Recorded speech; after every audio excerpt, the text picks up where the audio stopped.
Someone once told me that the scariest people aren't the ones who yell. They're the ones who smile while they file the paperwork. I didn't really understand that until I was 6 months pregnant, standing in my own kitchen, watching my mother-in-law look me dead in the eye and reference a medical record she had absolutely no legal right to have ever seen. My name is Dani Marsh. I'm 29 years old. I'm a radiologic technologist, X-ray tech for short, based out of a mid-size hospital in Central Texas. I work with imaging equipment. I read films. I know how hospitals work from the inside. I know what a patient record is. I know who is and isn't allowed to touch one. My mother-in-law, Sandra Marsh, is a charge nurse at an inpatient facility about 40 minutes from us. She also knows what a patient record is. That's the part that matters.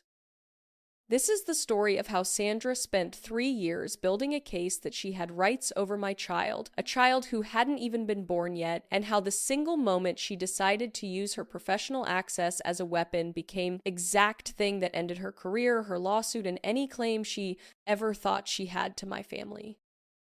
She filed the paperwork, she just didn't read the part where the system files paperwork back. Get comfortable. This one takes a minute to get there, but it gets there. I want to start at the beginning because the beginning matters. You can't understand what Sandra did in month 6 of my pregnancy without understanding what she'd been doing for the 3 years before that. Callum and I met at a work happy hour. He was a friend of a coworker's boyfriend, showed up to a bar in downtown Austin wearing a button-down he'd clearly just purchased and hadn't ironed, and spent 45 minutes telling me about a pedestrian bridge project he was working on with more genuine enthusiasm than I'd seen from any adult in recent memory. He was 30 years old, 6'1", and completely incapable of pretending to be interested in something he wasn't. I found that almost shockingly attractive. We were engaged 14 months later. His mother sent me a card when we got engaged. It had flowers on the front and a scripture verse inside, and was addressed to Callum and guest. My name was on the invitation. She knew my name. I noticed that. I filed it away. The wedding was nice. Sandra cried, which I thought was sweet until I realized she was crying during the part of the ceremony where Callum and I read our own vows to each other. Vows we'd written ourselves that were specifically about our partnership, our future, our life together. She was crying the way you cry when something is being taken from you. I noticed that too. I kept filing. We moved into our house, my and Callum's house that we'd saved for together, that we'd picked together, that had a second bedroom. Callum immediately wanted to turn into a home office, and I immediately wanted to eventually turn into a nursery about 4 months after the wedding. Sandra offered to help us move. We said we had it covered. She showed up anyway with Gerald, her husband, who is a quiet man who speaks primarily in single syllables and seems to have long ago decided that the path of least resistance was simply to let Sandra be Sandra. They helped us move boxes, which was fine. I moved the photo. She put it back when she came to visit the following weekend. I moved it again. She put it back again. This is not a story about a photo, but it is a story about a pattern. Here is the pattern. Sandra Marsh is a woman who has spent 60 years being extremely good at the things she wants and extremely confused when other people don't also want it. She is not at her core a screamer. She doesn't throw things. She doesn't make scenes usually. What she does is occupy space relentlessly cheerfully with a kind of aggressive warmth that makes it very difficult to object without sounding like you're objecting to warmth itself. She called Callum every single day. Not every few days. Every day, sometimes twice. He had answered every one of those calls for his entire adult life, and he saw absolutely nothing unusual about this because for his entire adult life it had been usual. I am not criticizing Callum for this. He was raised in a specific ecosystem, and ecosystems shape you. What I am saying is that by the time I came into the picture, daily calls were load-bearing infrastructure in Sandra's life, and I was a variable she hadn't accounted for. When Callum and I started dating, she adjusted. She didn't stop calling daily. She never did that. But she started framing the calls differently. I just wanted to make sure you two are doing okay. I had a thought about that thing you mentioned. I made your recipe, Callum, the one you like. Do you want me to bring some over? Every call was an opportunity to insert herself into the texture of our daily life. And Callum, who loves his mother and genuinely could not see what I was describing when I tried to describe it, would answer every single one. This is the part where I want to be careful because I've thought a lot about how to explain this without making it sound like I was keeping score. I wasn't keeping score. I was doing something more specific. I was noticing that every time Sandra and I were in the same room, I finished that room feeling slightly less like myself. Not because she was overtly cruel, she wasn't not then. But because she had a very particular way of talking to Callum that seemed to require I not be entirely present, and a very particular way of talking to me that seemed to require I agree with everything she said, and when those two things were happening simultaneously, the net effect was that I became a kind of furniture, decorative, peripheral, present, but not quite real. I want you to hold on to that because it becomes important. The pregnancy was planned. Callum and I had talked about it for over a year before we started trying, and when the test came back positive at 6 weeks, I was so happy I sat on the bathroom floor for 10 minutes just holding it. Callum came in, saw my face, sat down on the floor next to me. We stayed there for a while. We told family at 8 weeks. Callum called Sandra first, because he always calls Sandra first, and I had over 3 years of marriage made a kind of peace with that particular ordering of things. I could hear her voice through the phone from 3 feet away. She was ecstatic. She said, "Oh, my baby," which I registered in real time. As an interesting choice of pronoun, was she talking to Callum, about the pregnancy, about the actual baby? And then I decided to let it go because we were 8 weeks in. It was a happy day. And I did not want to spend a happy day. Forensically analyzing the implications of how my mother-in-law used the word my. That was a decision I revisited later. Here's what changed when I got pregnant. Everything Sandra had been doing for 3 years did not stop. It accelerated. Because now there was a baby, a physical, real, incoming human, and Sandra had opinions about babies that she had apparently been storing for years against this exact occasion. Within 2 weeks of the announcement, she had emailed Callum a list of pediatricians she recommended, none of whom were anywhere near where we lived. She had also texted me, she had my number, she just rarely used it, which told me something about who she thought was worth communicating, with a photograph of a crib she'd seen at a store with the message, "Isn't this precious? I'm thinking of getting one for my house." Her house, for my baby, to sleep in, at her house. I texted back, "That's sweet. We've actually already got a crib picked out for our place." She did not respond to that text. She called Callum an hour later. This was, to be clear, the mild early stage. I had not yet seen what she was capable of when she felt her access was being restricted. That came at month 3. My OB is Dr. Priya Venkatasan. She's thorough, she's direct, she has a very calm way of delivering information that I find genuinely reassuring, and she practices out of a women's health clinic that is part of a larger regional hospital network. I had been going to Dr. Venkatasan since I was 25. She knew my history.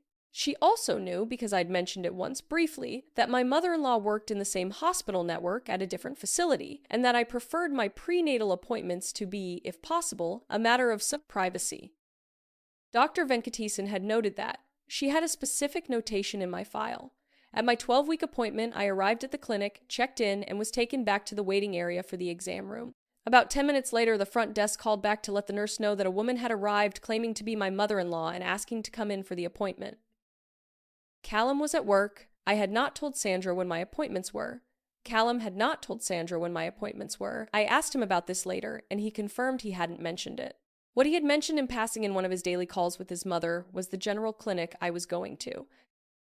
Sandra had called the clinic, gotten the appointment time, and shown up. She told the front desk she was my mother-in-law and that I was expecting her. She was not brought back. The front desk was good. They confirmed with me first. I said no, politely. I said no, and she was asked to wait or to return home. She waited, in the waiting room. For the entire appointment, when I came out, she was sitting in a chair with a magazine she wasn't reading, and she stood up when she saw me and smiled like she'd done something kind.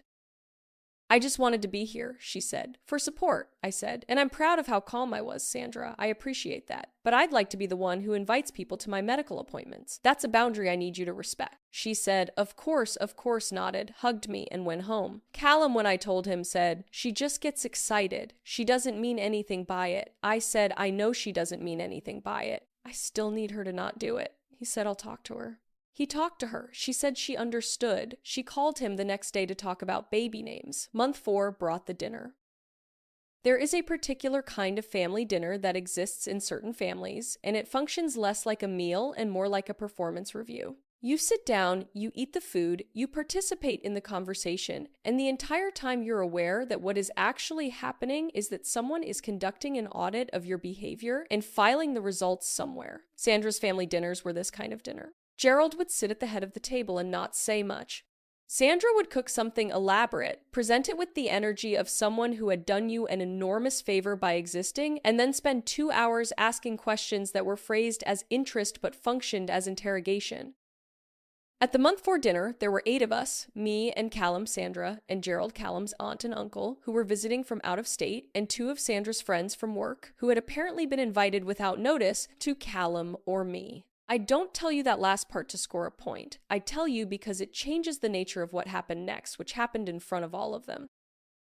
We were midway through the main course. Sandra was talking about the baby. She'd been talking about the baby for most of the meal, which I'd been fielding with, what I considered a fairly impressive display of grace. And she said, referring to my unborn child, when my baby comes, I want to make sure we have the room ready at our house too, because you two are going to need breaks.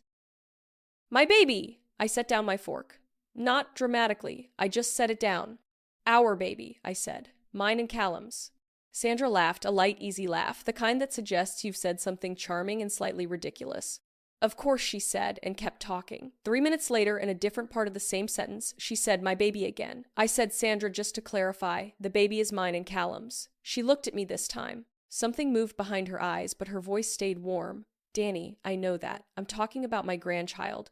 Then my grandchild is the phrase to use, I said. Not my baby. There was a pause at the table. Gerald ate a roll. Callum looked at his plate.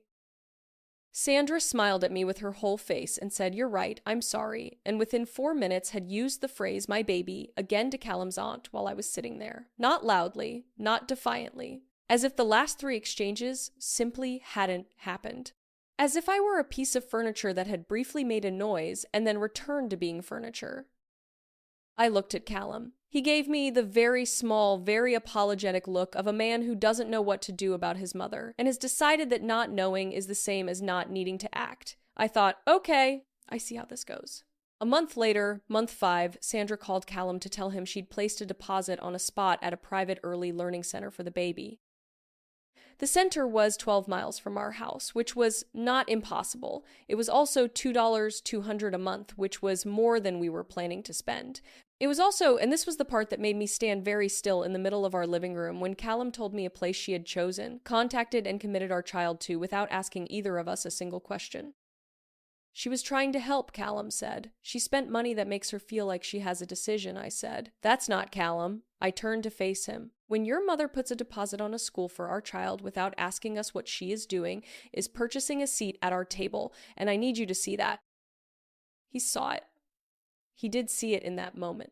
I know because his expression changed in a specific way, a kind of reluctant, arriving, late to a thing clarity. He called Sandra and asked her to withdraw the deposit. Sandra said she'd paid for it already and wasn't going to waste the money. Callum said we'd pay her back. Sandra said it wasn't about the money. He came back to me looking wrung out. She says it's not about the money. I know, I said. That's the problem. It was the Thursday of week 24, 6 months pregnant, give or take, that Sandra came to the house. Callum was at a site visit 2 hours away. He'd be back by evening. Sandra knew this because she'd called him that morning and he'd mentioned it the way he always mentions things without really thinking about what he's mentioning. She knocked at 2:30 in the afternoon. I answered the door because I was working from home that day reviewing imaging files remotely and had no particular reason not to answer my own door. She was holding a casserole dish, which is a very good prop. It is very hard to be suspicious of a woman holding a casserole dish. It implies warmth, domesticity, good intentions. It is a physical object that says, I am here to nourish, not to harm. I let her in. I offered her coffee. She set the casserole on the counter, and we sat at the kitchen table, and for maybe the first 15 minutes, it was fine. She asked about the baby's movement, which I'd been feeling for a few weeks. She asked about my work. She told me about a difficult patient she'd had recently, and I asked the appropriate follow-up questions, and it was the most normal we'd talked in months. And then she said, Dani, I've been thinking about what happens if something goes wrong. I said, what do you mean? She said, with your mental health, there are moments where your body processes a thing before your mind does. My stomach went tight in a way that had nothing to do with the baby. I felt the specific chill of someone saying something they have no business saying, with the confidence of someone who believes they have every business saying it. My mental health is fine, I said. I know, she said quickly. I know that. But you've had some struggles and I just want to make sure there's a plan. Postpartum can be very difficult, and given your history. What history? She paused. It was a small pause, but it was a pause that lasted half a second too long. You've mentioned things she said carefully. And I care about you. And about the baby. Sandra, my voice was very flat. I noticed this. I was not performing flatness. I was actually flat the way water goes flat right before a storm. What exactly are you referring to when you say my history? She looked at me. I looked at her. I just want what's best for everyone, she said. That's not what I asked. She shifted. Dani, I don't want this to become a thing. I'm just saying that if you needed help with the baby with anything, Callum and I could. You and Callum. Well, Callum, and I would support him. I leaned back in my chair. Something had gone very quiet inside me. Not the silence of giving up, but the silence of arriving somewhere. Of seeing the whole board clearly for the first time. Let me ask you something, I said. Have you looked at my medical records? The pause this time was longer. Long enough. I work in the healthcare system, she said. I sometimes see. That's a yes, I said. Dani, did you access my records through the hospital network? She stood up. She did it smoothly, naturally, like she was getting up to refresh her coffee, but we both knew she was getting up because she'd made an error and needed to regroup. I think this is getting heated, she said. I came here because I care about you, and... You should go, I said. She looked at me over the casserole dish. Let's talk about this when Callum is home. You should go now, I said. She left the casserole. She took her purse. She left. I sat at the kitchen table for a while and did not move. Then I picked up my phone and called Dr. Venkatesan's office. Here's the thing about working in healthcare. You know the vocabulary. You know the process. You know, that patient records in any hospital system that uses electronic health records, which is every hospital in this country with functioning infrastructure have audit trails. Every access, every view, every download, time-stamped IP tagged, tied to a login credential. The logs exist because HIPAA requires them to exist. The logs are there because some version of this exact situation, someone using professional access to look at records they shouldn't, is exactly the scenario the law was designed to catch. I knew all of that. I work in the system. What I hadn't known until Sandra sat across from me and referenced something she had no legitimate way of knowing was that she'd actually done it. I called Dr. Venkatesan's office at 3:14 in the afternoon. The nurse put me through because I said it was urgent. Dr. Venkatesan came on the line 4 minutes later. I told her what Sandra had said. I told her that Sandra worked in the same hospital network at a different facility. I told her I needed to know if there had been any access to my records from outside the normal care team. Dr. Venkatesan was quiet for a moment. Then she said, I'm going to flag this for our privacy officer today. I want you to submit a formal written request for an access audit. I'll note it on my end too. I said, how long will that take? She said, a few days to a week for a preliminary report. Do you have the name of the person you believe accessed the records? I said I did. She said, write everything down. What she said when she said it, what she seemed to know. Do it today while it's fresh. I wrote it down. 4 pages. Every detail I could remember from that conversation with approximate timestamps, including the pause. The pause mattered. I wrote down the pause. 6 days later, I got a call from the privacy officer at the main hospital. Her name was Carol, and she had the careful, neutral voice of someone who deals with unpleasant information professionally. She told me that the audit of my records had been completed. She told me that there had been access from a login credential not associated with my care team on 2 separate occasions, once in my 3rd month and once 3 weeks before our conversation. She told me the login credential belonged to a Sandra J. Marsh, RN, employed at one of the network's inpatient facilities. I sat down on the floor of my hallway. I wasn't in distress. I want to be clear about that. I sat down because it is a lot of information to receive standing up. What happens now? I asked.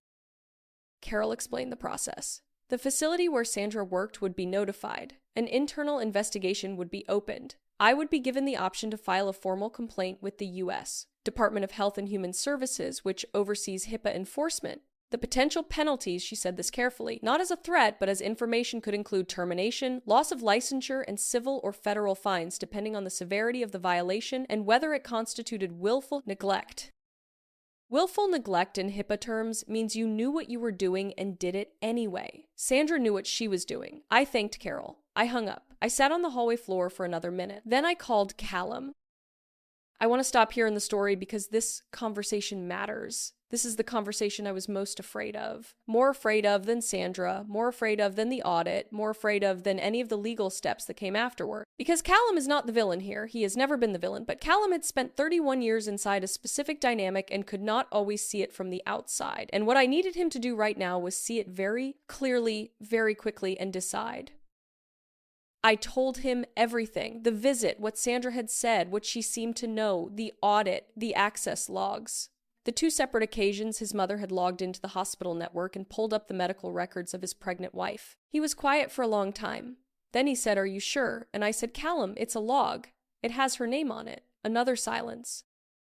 "Okay," he said, quietly, not dismissively. The okay of someone who is making a very large adjustment to a very long-held understanding of a very important person in his life. "Okay." "What do you need?" I said. I needed him to come home. I needed us to make some decisions together, and I needed them to be our decisions, not decisions that got run through his mother first. He came home. We talked for 3 hours. He called Sandra the next morning. I was in the other room. I could hear his side of the conversation. He did not yell. He does not yell. He is not that kind of person. But his voice had a steadiness to it that I hadn't heard him use with her before. A weight. He said he knew what she had done. He said the records would tell anyone who looked that she'd accessed them twice. He said he was not going to pretend that hadn't happened. She cried.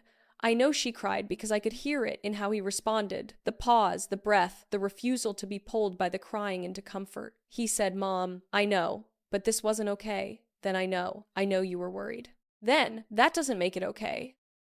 He hung up after 20 minutes. He came and found me in the kitchen. He stood in the doorway looking more tired than I'd seen him look in our 3 years of marriage. "She said she was scared you weren't well," he said. "She said she wanted to know if you were safe." And I told her that's not how that works, he said, and that she violated your privacy, and that there are going to be consequences, and they're not going to come from us, they're going to come from the hospital, and she needed to get a lawyer. I looked at him. He looked at me. "You believe me," I said. "Not a question." "I believe the log," he said. "Then, and I believe you. I want to be honest with you about something because this story would be easier if Sandra were simply a monster, and easier still if Callum were simply a coward, and the truth is that neither of those is entirely right. Sandra is a woman who has spent her entire adult life being deeply, genuinely afraid that the people she loves will leave or be taken from her, and she has spent that same adult life managing that fear through control, because control feels like safety and fear doesn't. She is not the first person to mistake ownership for love. She is not the first mother to look at her child's spouse and feel threat rather than addition. She is not the first person in a healthcare setting to do something they knew was wrong because they had access and their fear was louder than their training.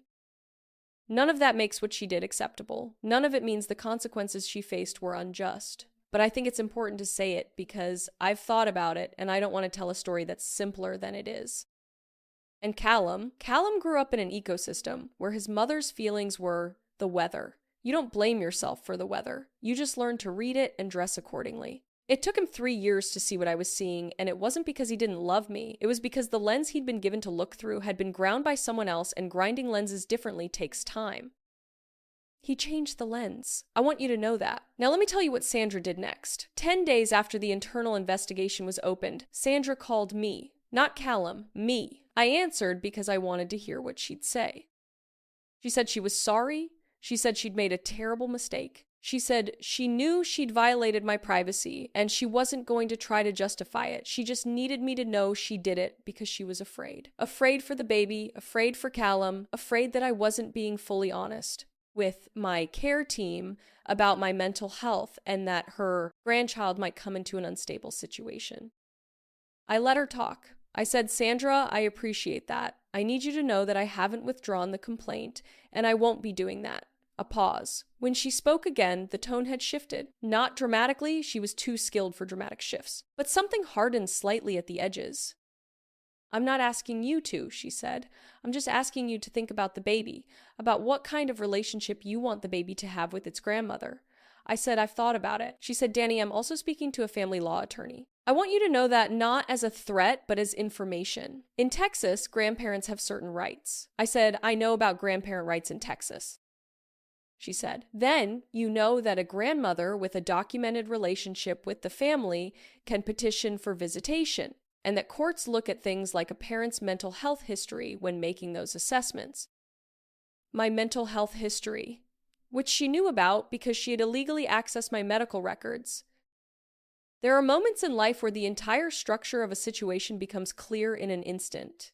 This was one of those moments. She had put herself in a position where the only leverage she had was information she'd obtained illegally, and she was trying to use that information as leverage against me while simultaneously being investigated for obtaining it. She was so used to the systems working for her. She'd worked in the system for 30 years. She knew how to navigate it. She knew where the access was, that she hadn't considered what it looked like when the system looked back.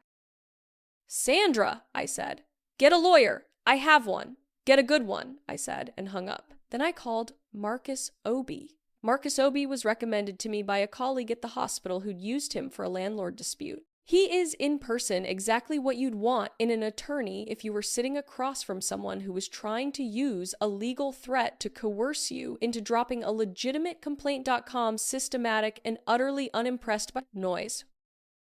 I sat in his office 6 months pregnant on a Tuesday afternoon and laid out everything. The visit, the casserole, the conversation, the audit. The phone call where Sandra had mentioned my mental health history and then mentioned grandparent rights in the same breath. The chronology of the previous 3 years, which I'd written down in a document I'd brought with me.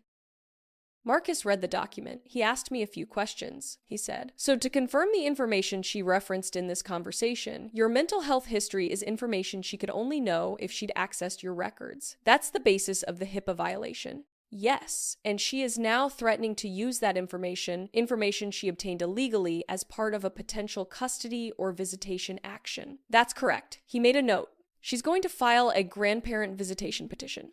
I believe so. He nodded slowly. "Okay," he said. "Here's what I want you to understand about grandparent rights in Texas. They exist, but they are very specifically limited. There is a presumption, a strong presumption, that a fit parent's decisions about their child's relationships are correct. For a grandparent to overcome that presumption, they have to show that denial of visitation would significantly impair the child's physical health or emotional well-being." He looked at me over his glasses. "And separately from the legal standard, and this is more practical than legal, any attorney filing a grandparent visitation petition while their client is under investigation for a HIPAA violation involving the mother of said child is going to have a difficult morning in front of a judge."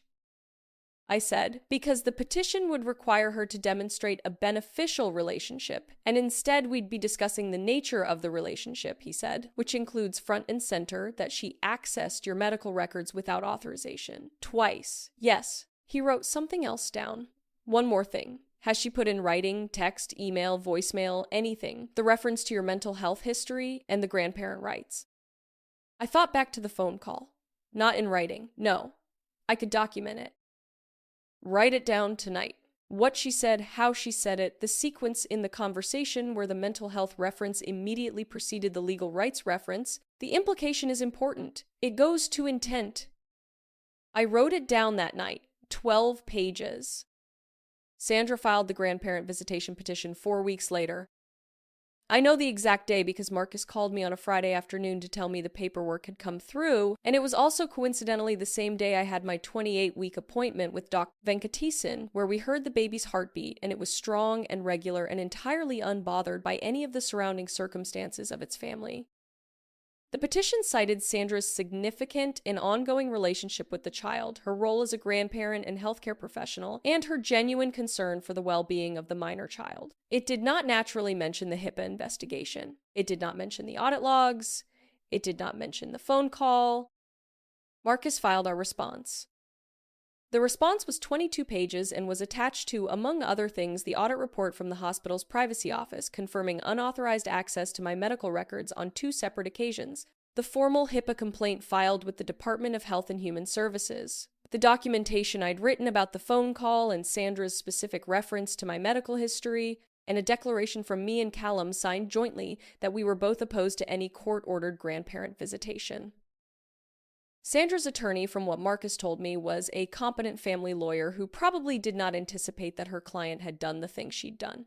Or, if she'd known and taken the case anyway, she was either very expensive and very confident, or she was about to learn something. The hearing was set for 8 weeks out. In those 8 weeks, several other things happened. Sandra was suspended without pay from her position at the inpatient facility, effective pending the conclusion of the internal investigation. Her employer was legally required to report the HIPAA violation to the Department of Health and Human Services, which they did, and which opened a federal review on top of the internal one. She called Callum twice during this period. He answered the first time and listened for 45 minutes. He did not answer the second call.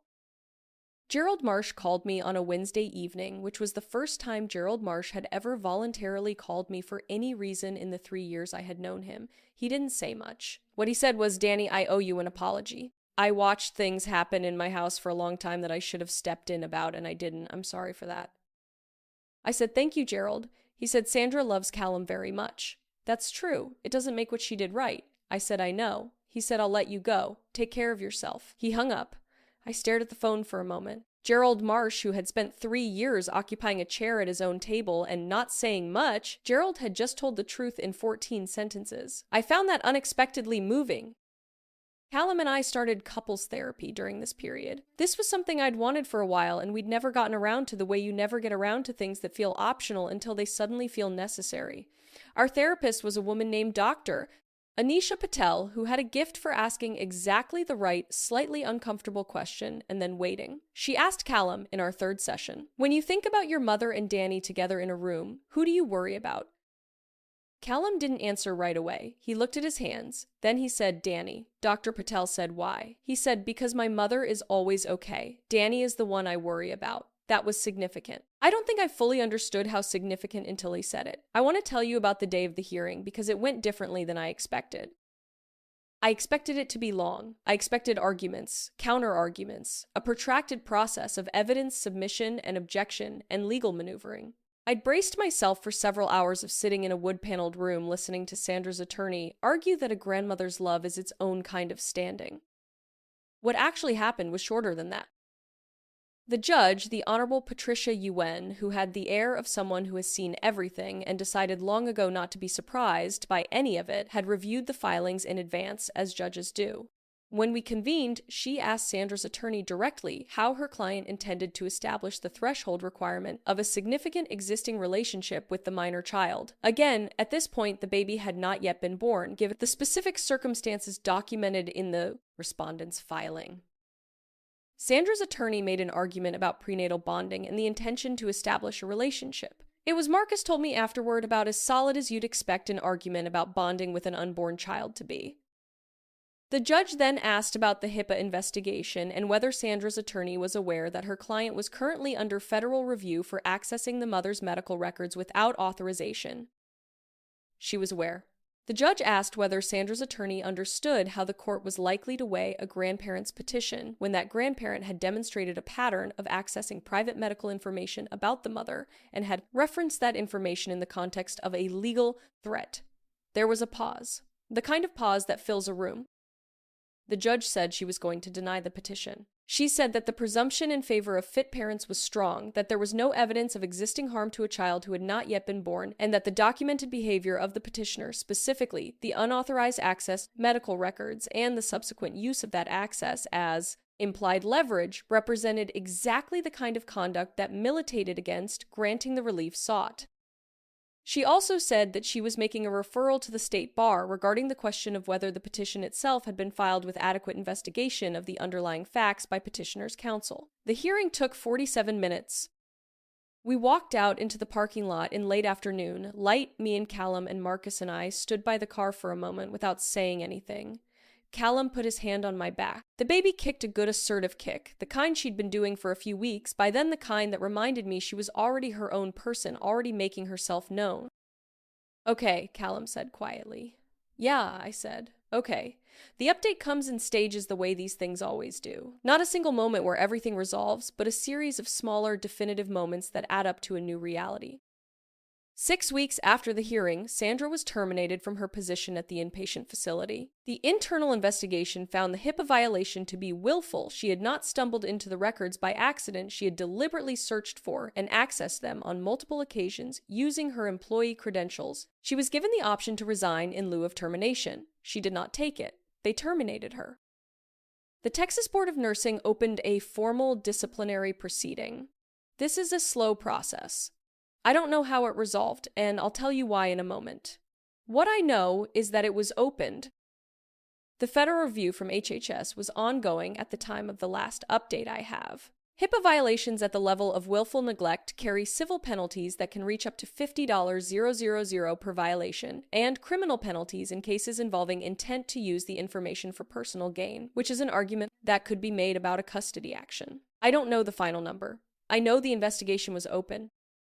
Sandra did not contact Callum for 6 weeks after the hearing. This was the longest period of non-contact in his adult life. When she did reach out, it was a letter handwritten, which I think says something that she went back to paper for this that Callum read and did not share with me. Not because he was hiding it, but because he told me it was between him and his mother, and he wanted to think about it on his own terms.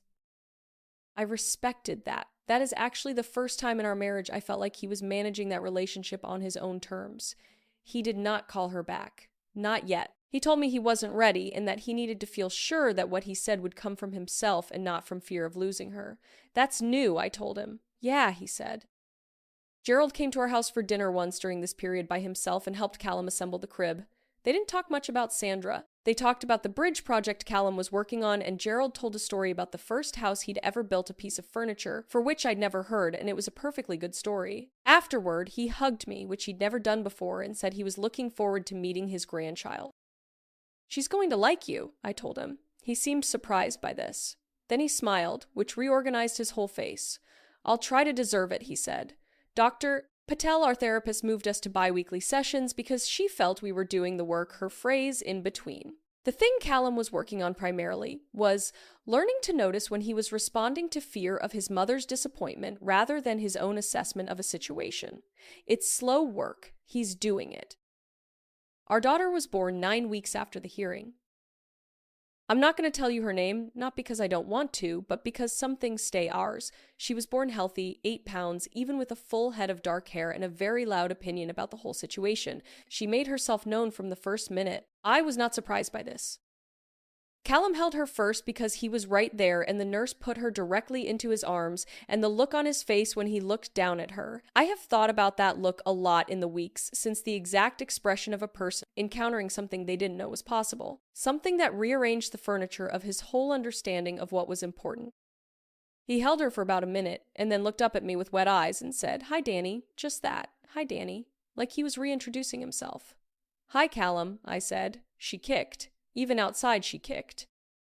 There is a thing that happens, I think, when you've been in a sustained conflict for a long time, when you've been bracing, documenting, building your case, staying calm in rooms where staying calm was an act of will, and then the conflict ends. Or not ends exactly, but resolves. Reaches a conclusion. You find yourself with all this bracing energy and nowhere to put it, and for a while you keep waiting for the next thing, the next knock on the door, the next call from an unknown number that might be a lawyer.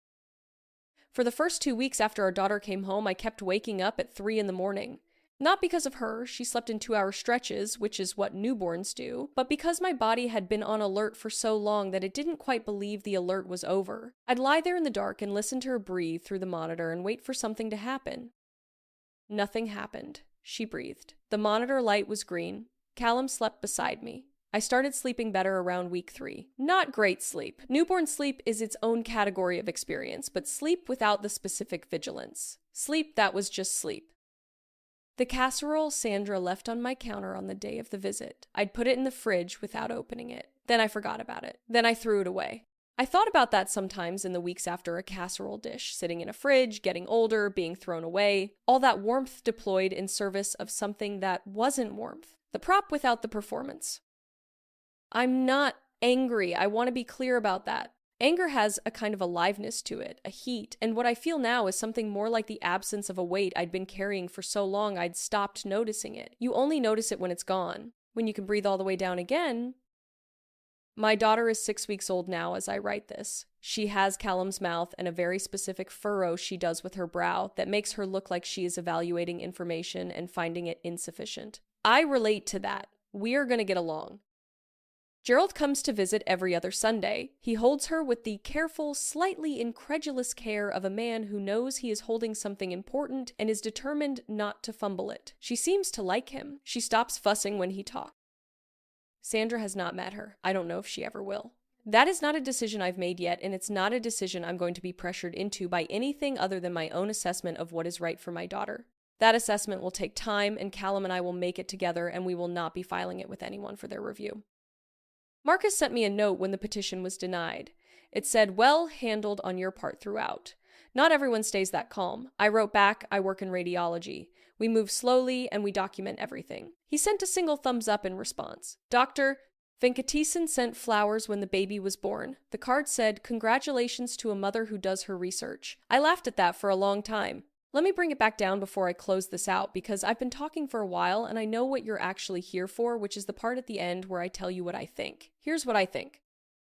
Sandra Marsh is a woman who believed genuinely, not cynically, that love is a thing you demonstrate through presence and access and control because those were the tools she had. She loved Callum the only way she knew how to love him, and when I came into his life, she didn't know what to do with the fact that someone else was now the person he came home to. And when the baby when the baby was announced before the baby even existed as a breathing person in the world, something in her decided that this child was a second chance, a relationship she could shape from the very beginning, one that wouldn't grow up and choose someone else. She used her professional access to read my records because she was afraid, and because she had access, and because in her mind, the two things, her access and her fear, combined into what felt like justification. She told herself she was checking on the baby. She was not checking on the baby. She was looking for information she could use. I don't think she thought clearly about the logs. I think she thought about what she wanted to know and how to know it, and she didn't think past that. Or maybe she did and decided the risk was acceptable. I don't know. What I know is that the system she'd worked in for 30 years keeps exact records of exactly that kind of access, and she either forgot that or decided she was above it, and she was not above it. The thing about using your professional power as a personal weapon is that it is also still your professional record. The access log doesn't care why you were scared. The audit doesn't have a field for, but I meant well. The HIPAA violation is the HIPAA violation, regardless of what you thought you were doing when you committed it. She handed me the receipts herself. She didn't mean to. She thought she was building a case. She was. It just wasn't the case she intended. Did Sandra think the log didn't exist, or did she think no one would check? I've genuinely wondered about this ever since the audit came back. I want to know what you think she was counting on. Let me know in the comments. And if you've been in a situation where someone used their professional access against you, or if you've been on the other side of a family boundary dispute that went somewhere you didn't expect, I want to hear about it. The comments section is open. It's always more interesting down there than I expect it to be. There's a new one up tomorrow. Take care of each other. Take care of yourselves.